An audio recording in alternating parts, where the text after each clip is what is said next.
इस बात से आप इत्तेफाक रखती हैं कि अगर प्रधानमंत्री ने कहा है कि सजा पर चर्चा हो, इससे एक पॉजिटिव इंपैक्ट आएगा, अपराधियों में खौफ पैदा होगा, ये मानती हैं या नहीं मानती हैं?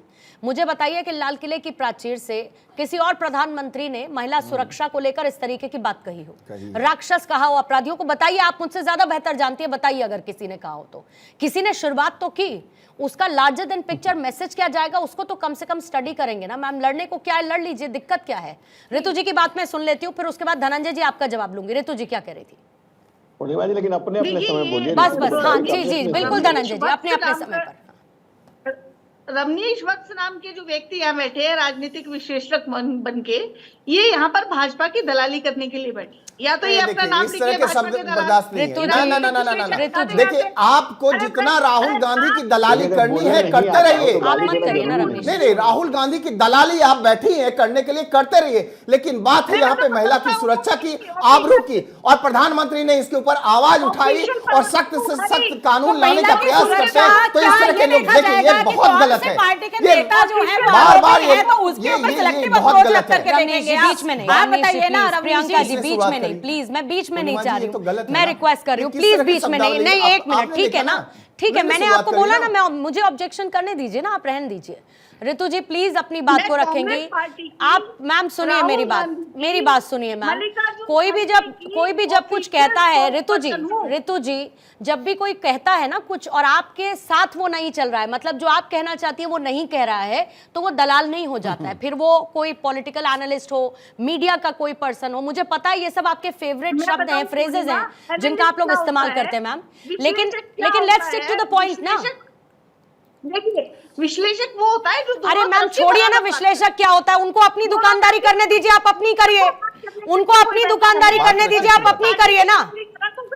मैं ये कह रही हूँ कि आपने ये बताइए ममता बनर्जी को, एक मिनट मैम, एक मिनट, आपने ममता बनर्जी को कहा फोन करके कि दीदी इस पर संज्ञान लीजिए गंभीरता से, इसमें कोई भी लूपहोल नहीं होना चाहिए, सबूतों के साथ छेड़छाड़ नहीं होनी चाहिए, मामला गंभीर है, कहा आपने उनसे?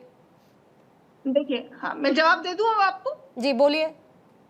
कांग्रेस पार्टी ने इस पे अपना ऑफिशियल स्टैंड लिया है। हाँ। उन्होंने बाकायदा ये बात कही है कि जो भी इस प्रकार के अपराधी है, जिसने भी उस बेटी का अपमान किया, उस बेटी के साथ दुराचार किया, उसको फौरन सजा देनी चाहिए और हम इसकी बहुत पूरी तरह से भर्त्सना करते हैं, हम इसको कंडेम करते हैं इस चीज को। ये कांग्रेस पार्टी का ऑफिशियल स्टैंड है और मैं बिल्कुल इसके साथ खड़ी हूँ, चाहे वो बंगाल हो, चाहे वो ममता बनर्जी हो। अगर अपराधियों की वकालत करते हैं या अपराधियों के पक्ष में खड़े हुए हैं तो हम बिल्कुल उनके साथ नहीं खड़े। तो फिर खुश होना चाहिए ना कि प्रधानमंत्री ने लाल किले की प्राचीर से महिला अपराधों का जिक्र किया, फिर तो खुश होना चाहिए, सजा पर चर्चा होनी चाहिए, एक साथ पक्ष को साथ में आना चाहिए। संजय जी अपनी बात को रखेंगे।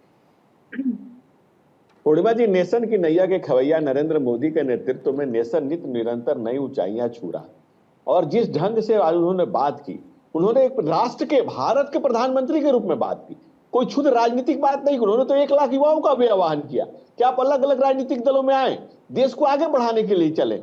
एक जिस प्रधानमंत्री के इतने लंबे जीवन काल में एक आरोप नहीं लगा हो, सुचिता का पर्याय हो, तृष्णा छू न सकी मन को। उन्होंने महिलाओं की जो बात की, महिलाओं पर अत्याचार एक चुनौती है, ये कहा, इसके लिए दोषियों की सजा, उस पर चर्चा को नजीर बनाने की बात की, ताकि अपराध में कमी आए, लोगों के अंदर भय का संचार हो। महिलाओं के लिए जो किया गया, 10 करोड़ लखपति, 10 करोड़ महिलाओं को सेल्फ हेल्प ग्रुप से जोड़ा गया, 1 लाख महिलाओं को लखपति दीदी का बनाने गया, ड्रोन दीदी के कार्यक्रम शुरू किए गए, जिस तरह से महिलाओं को नारी शक्ति बंदन अधिनियम लाया गया, जो सिर्फ वाचन का नहीं, कर्मणा राष्ट्रवाद नरेंद्र मोदी जी की पहचान है। वो सिर्फ बातें नहीं करते, उसको जीवन में उतारना, उसको राष्ट्र के सांसों में उसको कैसे चलेगा, हम उसकी बात कर रहे हैं। हम ये नहीं कह रहे कि बंगाल पर बेशर्म चुप्पी और समाजवादी पार्टी का अगर नेता हो तो सियासत का स्याह चेहरा सामने आ जाए और कठुआ बलात्कारियों को कांग्रेस अगर अपनी पार्टी में शामिल कराए तो ये चिंता की विषय है। मैं ये नहीं कहता हूं कि इनके तंदूर कांड और तमाम कांड की बात नहीं कर रहा हूं। मैं कह रहा हूं कि जब महिलाओं की बात आती है, जब राष्ट्र की बात आती है, जब इस देश की बहु बेटियों की बात आती है, जब नारी की बात आती है,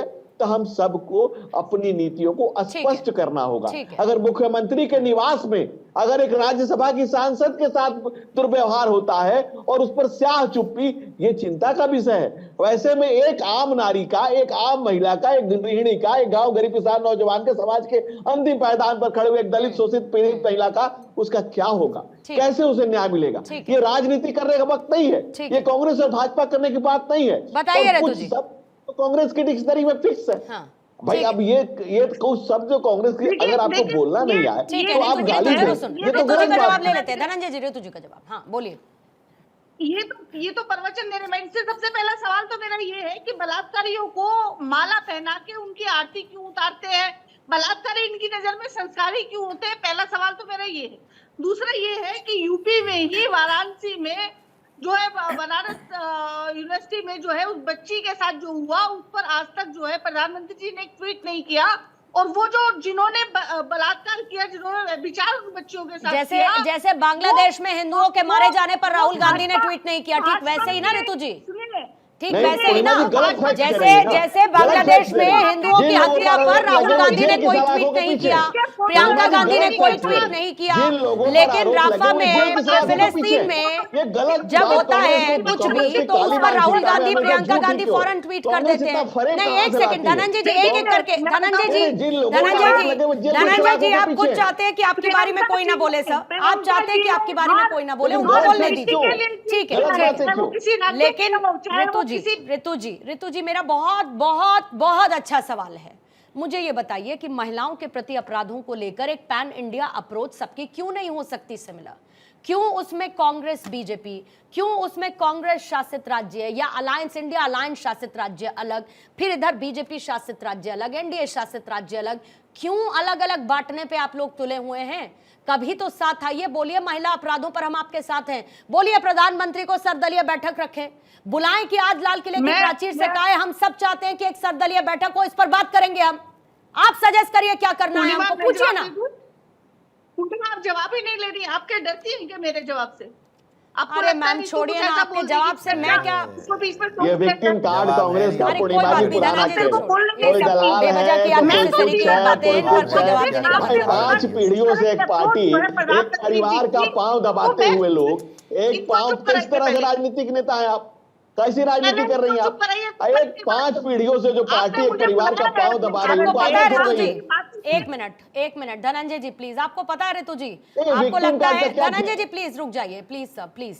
ऋतु जी आपको लगता है कि आपके जवाब से मैं डर जाऊंगी, लेकिन आपको पता है आपको किसके बोलने से डर लगा था सबसे ज्यादा? राधिका खेड़ा के। और नाम लूं आपकी पार्टी के, जिनकी आवाज तक सुनी नहीं गई और उनके साथ क्या हुआ? What a laugh and shame on you Ritu Chaudhary कि एक महिला के साथ आपकी पार्टी में कुछ घटता है तो उस पर आप यहाँ पर हंसती हैं और खुलकर हंसती हैं, और ये बताता है कि आप लोगों की सेंसिटिव अप्रोच है या इनसेंसिटिव अप्रोच है, और आप लोगों की सिलेक्टिव अप्रोच है। आप उस पर हंसती हैं, आप उस पर हंसती हैं ऋतु चौधरी, खुद आप एक महिला हैं, कम से कम इस बात की तो शर्म कर लीजिए, कम से कम इस एक बात की शर्म कर लीजिए। आपको लगता है कि आपका जवाब मुझे सुनने में डर लगेगा? आपके पास जवाब है, आपके पास जवाब है। प्रियंका गांधी लड़की हूं, लड़ सकती हूं कहती हैं, और आपकी खुद की पार्टी की महिला के साथ क्या अभद्रता होती है उसको बंद कर दिया जाता है, उसके साथ क्या होता है? आप लोग अपने बारे में सब कुछ भूल जाती है। प्लीज ऋतु जी, प्लीज ऋतु जी, कुछ भी आपका छिपा नहीं है, आपका छिपा नहीं है कुछ भी पार्टी का।